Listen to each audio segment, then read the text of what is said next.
नमस्कार, मैं हूं रीनू। आप सभी दर्शकों का अन्नदाता कार्यक्रम में स्वागत करती हूं। हमारे देश का किसान जन का पोषक है, वह श्रम का देवता है, अन्नदाता है। उसमें ही भारत की आत्मा निवास करती है। ऐसे ही किसानों की प्रगति के लिए हम खेती बाड़ी से जुड़ी हुई बहुत सी नई लाभकारी जानकारियां हर रोज सुबह लेकर आते हैं। तो चलिए कार्यक्रम शुरू करने से पहले देखते हैं आज क्या है अन्नदाता में। मूंग और उड़द की फसल में किए जाने वाले जरूरी कार्य।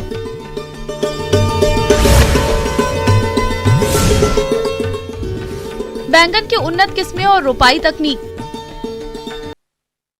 प्रदेश के जिन किसानों ने मूंग और उड़द की बुआई समय से कर दी थी, उनकी फसल अभी बढ़वार की अवस्था में है और इस समय खेतों में खरपतवारों की अधिकता और कीट व रोग व्याधियों के कारण फसल की बढ़वार बाधित होती है।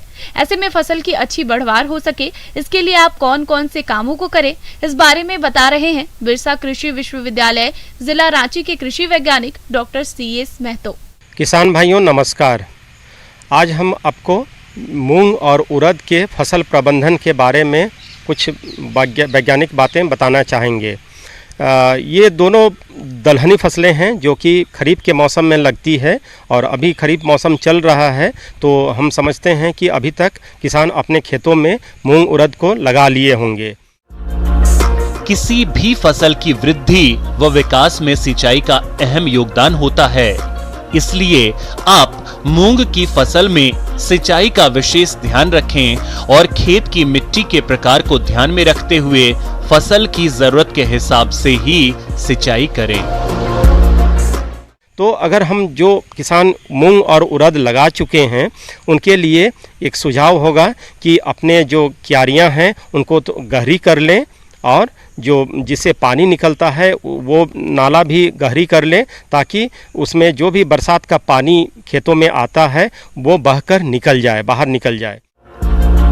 किसान भाइयों, फसल के साथ कुछ खरपतवार भी उगाते हैं जो कि फसल के साथ खाद, उर्वरक, हवा, पानी और प्रकाश के लिए प्रतिस्पर्धा करते हैं, जिससे मूंग की फसल का सही विकास नहीं हो पाता और उत्पादन में कमी आ जाती है। तो इसकी हम लोग दो तरीके से नियंत्रण कर सकते हैं खरपतवार या घास को जो खेतों में उग जाता है इस समय। सबसे पहले तो हम लोग जो है कि हाथों द्वारा करते हैं, अपना किसान खेतों में जाकर उनको चुन लेते हैं घासों को खेतों में से या पौधों के बीचों में से। तो ये हाथ से हम लोग इसका निकाई करते हैं। तो हम लोग इसमें जाएंगे कि रासायनिक विधि से इसको कैसे नियंत्रण करें। घासनाशी दवाई आता है जिसको इमिजाथापर बोलते हैं। ये कोई भी दलहनी फसल में काम करता है। जब फसल हमारा 25 से लेकर 30 दिन का हो तो इस अवस्था में इसका ज़रूर छिड़काव कर लें। इसकी मात्रा मैं बताना चाहूँगा, 1 ml प्रति लीटर पानी में घोल बनाकर इसको कोई भी नैपसेक स्प्रेयर में या जो पैर से चालित स्प्रेयर है उससे खेतों में छिड़काव कर दें। इसके अलावा मूंग की फसल में इल्लियों का प्रकोप होता है। यह इल्लियां कोमल पत्तियों, टहनियों और फूलों को खाकर नुकसान पहुंचाती हैं और फली आने पर फलियों में छेद करके दानों को खराब कर देती हैं, जिससे मूंग के पौधों का पूर्ण विकास नहीं हो पाता है और उत्पादन में कमी आ जाती है।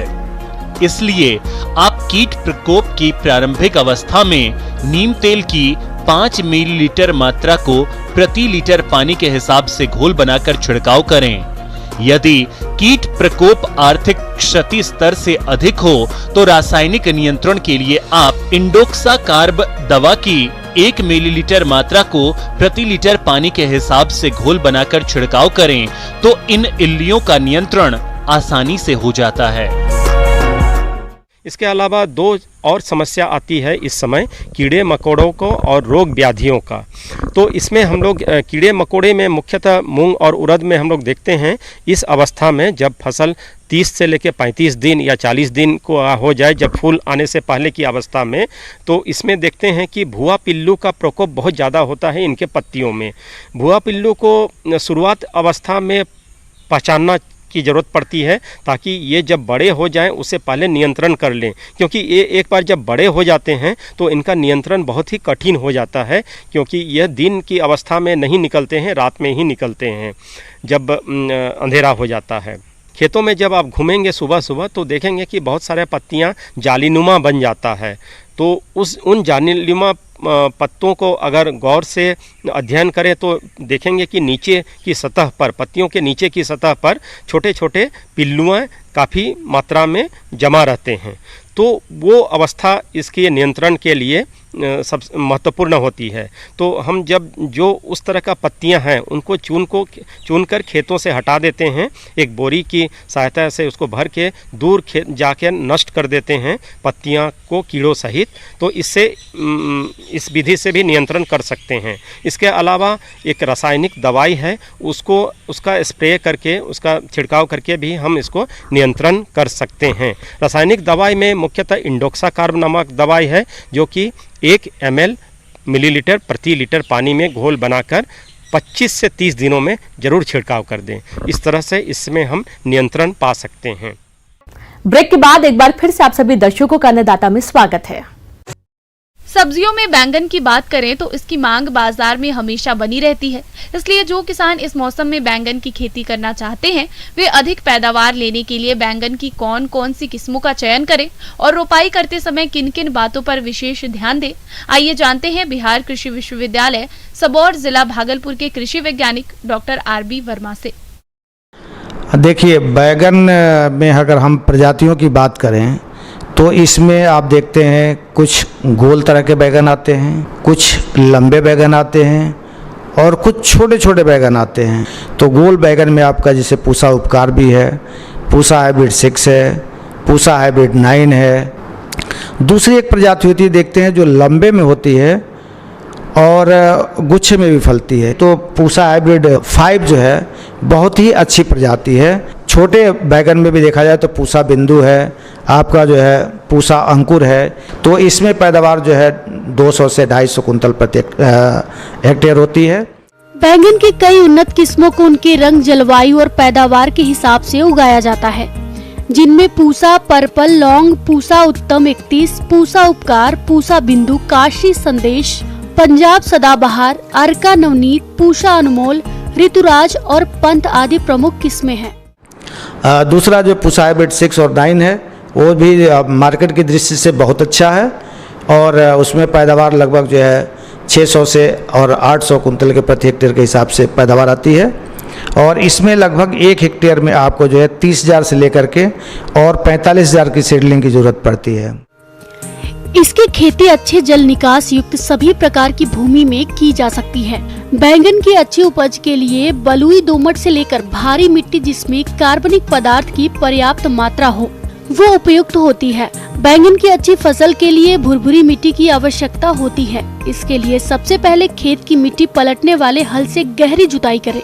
इससे खेत में मौजूद पुरानी फसल के अवशेष पूरी तरह से नष्ट हो जाते हैं। जुताई के बाद खेत को कुछ समय के लिए ऐसे ही खुला छोड़ दिया जाता है। इसके बाद 15 गाड़ी पुरानी गोबर की खाद को प्रति हेक्टेयर के हिसाब से खेत में मिला दें। अगर जहाँ तक उर्वरक और खाद की बात है तो इसमें 150 किलो नाइट्रोजन और 75 किलो फास्फोरस और 75 किलो पोटास प्रति हेक्टेयर के हिसाब से आपको देना होगा। आधी नाइट्रोजन की मात्रा और फास्फोरस और पोटास की पूरी मात्रा आप बुआई के समय पूरे खेत में डाल करके मिला के दे दें आप जो है। और बाकी जो नाइट्रोजन बचता है आधा के लिए आपका 75 किलो, मान लिए 150 किलोग्राम नाइट्रोजन चाहिए, आपने 75 किलोग्राम दे दिया बुआई के समय, तो जो आपकी नाइट्रोजन की आधी मात्रा बचा के रखे हैं उसको आप 3 स्प्लिट में कर दीजिए। तो 25, 30, 45 और 75 दिन बाद आप जो है नाइट्रोजन की मात्रा दे करके और उसको अच्छी तरह से आप जो है मेंटेन कर लीजिए, जिससे आपके फसल में कोई दिक्कत न हो। पौधशाला से पौधों को उखाड़ने से पहले हल्की सिंचाई कर ले, इससे पौधे मिट्टी में से आसानी से निकल जाते हैं। अगर आप पौध को कहीं और से खरीद रहे हैं तो ध्यान रखें कि पौध स्वस्थ हो। साथ ही पौधों की खरीदी हमेशा शासकीय संस्थान या विश्वसनीय संस्थान से ही करें। जब भी आप पौधे को खेत में ले जाते हैं लगा के, नर्सरी से उखाड़ते हैं खेत में ले जाते हैं लगाने के लिए, अन्य तरह की बीमारी इसमें पौधा लगाने के बाद खेत में न आए, इसलिए पौधे को हम ट्राइकोडर्मा से भी उसका उपचार करते हैं। ट्राइकोडर्मा को जब 5 से 10 ग्राम का घोल बना लीजिए आप जो है, और उसमें उसकी नर्सरी को डिप करके तब आप लगाइए। नहीं तो आप बवस्टीन का घोल बना लीजिए, फंजीसाइड जो बवस्टीन का घोल बना लीजिए, और उसमें उसकी नर्सरी को डिप करके तब उसको आप फील्ड में ले जाइए। अब हम अगर बात करें इसकी स्पेसिंग की, कितने स्पेसिंग, तो इसमें देखेंगे बैगन में कुछ स्प्रेडिंग टाइप का भी होता है और कुछ नॉन स्प्रेडिंग टाइप का भी होता है। तो जो नॉन स्प्रेडिंग टाइप का होता है, पौधे से पौधे की दूरी 50 सेंटीमीटर या 60 सेंटीमीटर, कतार से कतार की दूरी भी आप 60 सेंटीमीटर पे भी लगा सकते हैं। जो स्प्रेडिंग टाइप जो फैलने वाली ज़्यादा है, अगर उसको लगाना है तो 75 बाई 90 पे आपको पौधे से कतार की दूरी रहेगी, और पौधे से पौधे की दूरी 60 से 70 सेंटीमीटर रहेगी। इस पे आप जो है, वैसे जनरली इसको 60-45 पे लगाते हैं, इससे आपको जो है पैदावार अच्छी मिलेगी। बैंगन की खेती ड्रिप और मल्चिंग लगाकर भी कर सकते हैं। इससे पैदावार बढ़ती है और सिंचाई जल की बचत होती है। बैंगन के पौधों को अधिक सिंचाई की आवश्यकता होती है। इससे पौधों की पहली सिंचाई पौध रोपाई के तुरंत बाद कर देनी चाहिए। इसके बाद भूमि में नमी की मात्रा को देखते हुए समय समय पर सिंचाई करें। आमतौर पर बरसात के मौसम में बैंगन की फसल में अधिक खरपतवार उगते हैं। इसके लिए रोपाई के पहले पेंडामेथिलीन 3.3 लीटर दवा 700 लीटर पानी में घोलकर प्रति हेक्टेयर की दर से छिड़काव करें। यानी शुरू के दिनों में जब पौधा इस्टेब्लिश कर रहा हो, उस समय खेत में खरपतवार नहीं होना चाहिए, और एक निराई गुड़ाई 30 से 45 दिन के बाद आप कर दीजिए, ताकि खेत आपका जो है खरपतवार से मुक्त रहेगा और पौधे को बढ़ने में दिक्कत नहीं होगी। इसमें एक जो है देखते हैं बीमारी लगती है, बहुत तगड़ी बीमारी लगती है, जिसको आप बोलते हैं लिटिल लीफ, इसको बोलते हैं। देखिए उसकी पत्तियां आप देखते हैं छोटी छोटी हो जाती है, और पूरे पौधे में होता है, उसमें फल भी नहीं लगता है। ये माइकोप्लाज्मल डिजीज़ है, ये कीड़े के द्वारा फैलता है। तो जब भी इस तरह की बीमारी देखे तो पहली बात तो ये प्रिकॉशन लें कि अगर इक्का दुक्का है तो उस पौधे को खेत से निकाल करके बाहर कर दें। और दूसरा चीज़, अगर नहीं निकाल के बाहर कर सकते हैं तो उसमें जो है आप जो है इंसेक्टिसाइड का, जो भी कीड़ा मारने वाली दवा हो, उसको आसपास कीड़े को न भटकने दें, कीड़ा मारने वाली दवा का स्प्रे कर दें। तो इस तरह से इसको आप कंट्रोल कर सकते हैं। ये बहुत बीमारी सीरियस होती है, जब लग जाती है फ्रूटिंग को पूरी तरह से अफेक्टेड करती है। ब्रेक के बाद एक बार फिर से आप सभी दर्शकों का अन्नदाता कार्यक्रम में स्वागत है। खरीफ में बारिश के कारण खेतों में अधिक खरपतवार उगाते हैं, जो कि फसल की बढ़वार और पैदावार दोनों को ही प्रभावित है। ऐसे में किसान अक्सर इनकी रोकथाम के लिए शाकनाशी प्रयोग करते हैं। अगर धान की फसल की बात करें, इस फसल को खरपतवार से मुक्त रखने के लिए अब किसान उन्नत कृषि यंत्रों का इस्तेमाल कर आसानी से खरपतवारों की रोकथाम कर सकते हैं। तो चलिए इन यंत्रों के बारे में जानते हैं कृषि विज्ञान केंद्र जिला मुजफ्फरपुर की कृषि इंजीनियर निधि कुमारी से। नमस्कार। आज हम बात करेंगे खरपतवार निकाई यंत्र की, जिसको भी बोलते हैं कि वीडर बोलते हैं हम।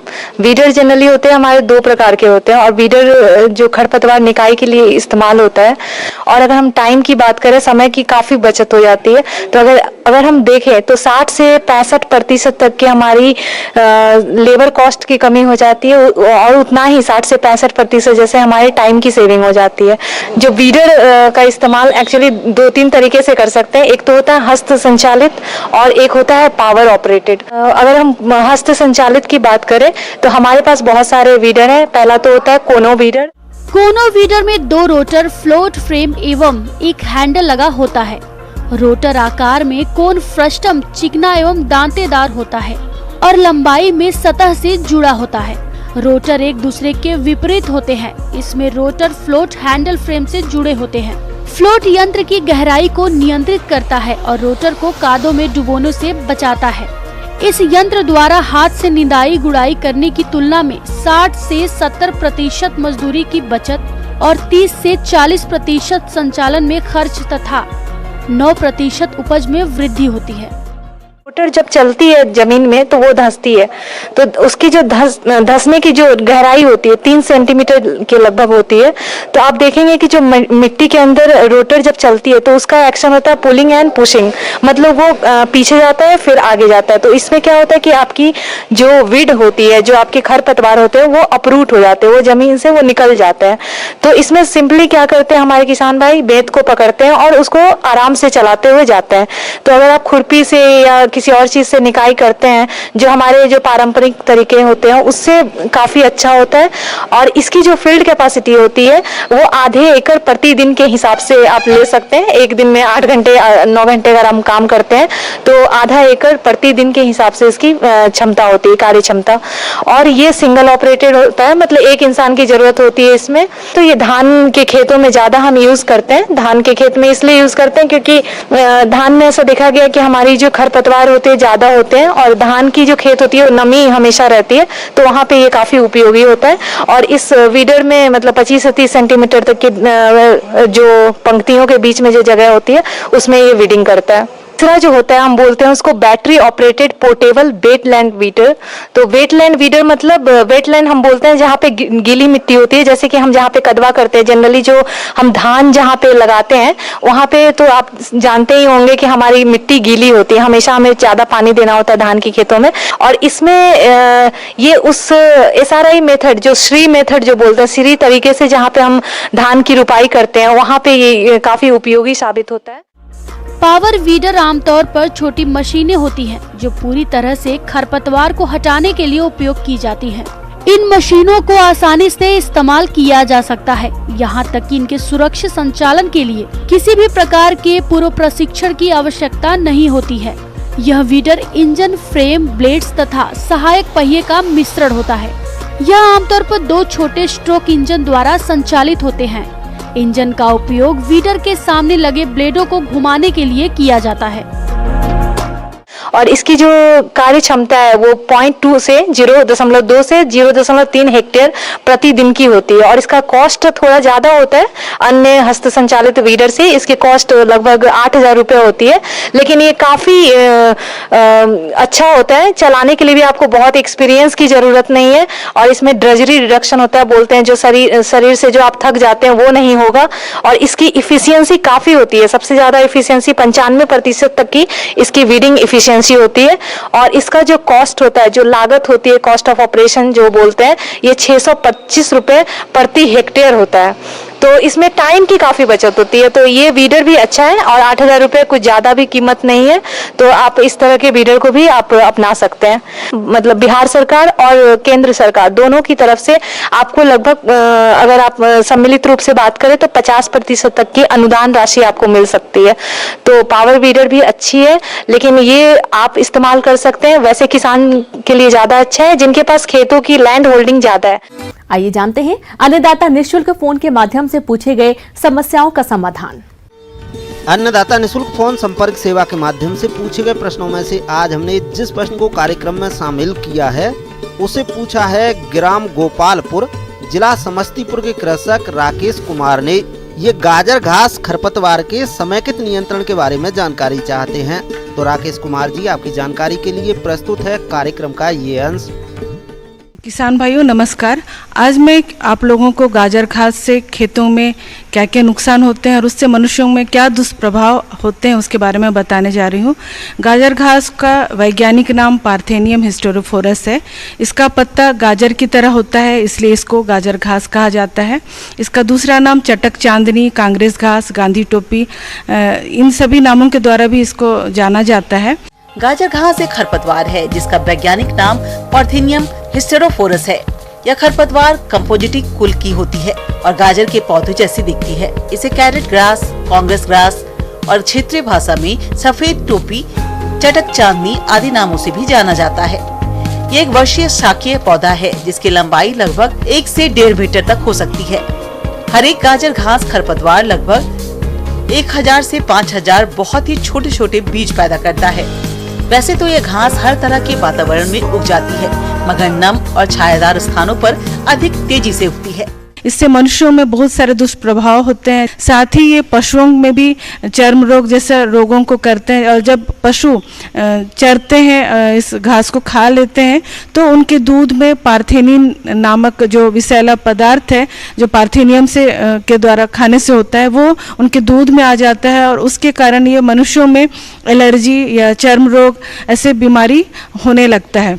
इसके नियंत्रण के लिए ऐसे कीटों को रखा जाता है जो गाजर घास को अच्छी तरह से नष्ट करने में सक्षम होते हैं और अन्य उपयोगी फसल या वनस्पतियों पर कोई विपरीत प्रभाव नहीं डालते। जून से अक्टूबर के प्रथम पखवाड़े में बीटल कीट अधिक सक्रिय रहता है और 1 एकड़ के लिए लगभग 3 से 4 लाख कीटों की आवश्यकता होती है। केशिया, टोरा, गेंदा, ट्रोफेशिया, परपुरिया, जंगली, चलाई जैसे कुछ पौधों की बुवाई मानसून से पहले अप्रैल मई में करने से गाजर घास ग्रसित क्षेत्र का प्रसारण कम होने लगता है और इसलिए इस घास को नियंत्रित करना चाहिए और कोशिश रहना चाहिए कि फूल आने से पहले ही इस घास का नियंत्रण कर दें, क्योंकि फूल आने से फूल में भी इसमें अंकुरण की काफ़ी क्षमता होती है। वो जब मैच्योर या जब तक पूरे तैयार नहीं होते हैं फिर भी ये फूल अंकुरण हो जाते हैं और एक पौधा से करीब करीब 25,000 पौधे बन सकते हैं। इसलिए यही कारण है कि इतनी ज़्यादा मात्रा में फैलते जा रहा है और पूरे गाँवों में, देहातों में या फिर खेतों में भी ये अपना पैर पसार रहा है। तो कोशिश करना चाहिए कि पौधे को हाथ में दस्ताना पहन करके उखाड़े या फिर बहुत ज़्यादा है तो रसायन का भी प्रयोग कर सकते हैं।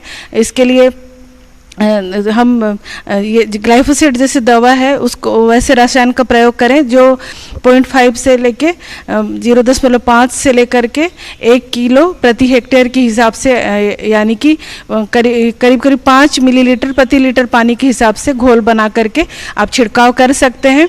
एक विकल्प सोचा गया कि अगर गाजर घास से खाद बनाया जाए तो इसका उपयोग भी होगा और पर्यावरण में सुरक्षा भी होगी। तो हम इसके खाद बना करके भी हमारे खेतों को इस घास से बचा सकते हैं, क्योंकि ये जो गाजर घास से खाद बनता है इसका कंपोस्ट में जो मुख्य पोषक तत्वों की जो मात्रा होती है वो गोबर खाद से दुगुनी होती है या फिर केचुआ खाद में जितनी पोषक तत्व की मात्रा होती है करीब करीब उतनी ही होती है।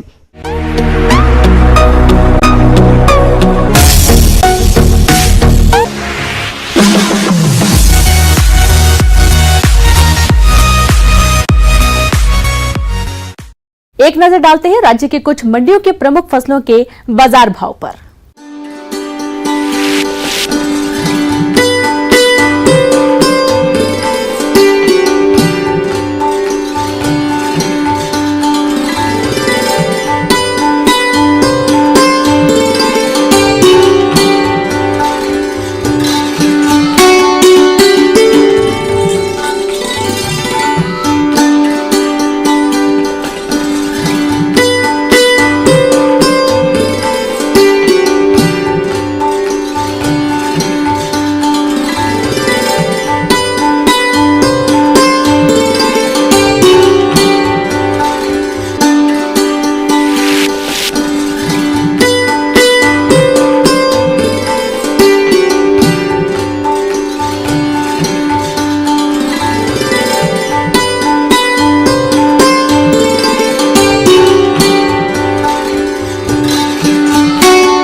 किसान भाइयों, कृषि संबंधित समस्या और सुझावों के लिए आप हमें इस पते पर संपर्क कर सकते हैं।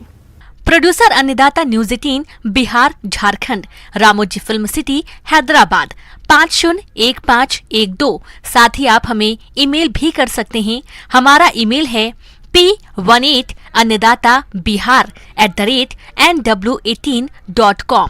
इसके अतिरिक्त आप हमें निःशुल्क हेल्पलाइन नंबर 1800889216 पर सोमवार से शनिवार सुबह 10 बजे से शाम 4 बजे के बीच संपर्क कर सकते हैं। अब समय हो रहा है आपसे विदा लेने का। कल फिर मुलाकात होगी कृषि से जुड़ी महत्वपूर्ण जानकारियों के साथ। नमस्कार।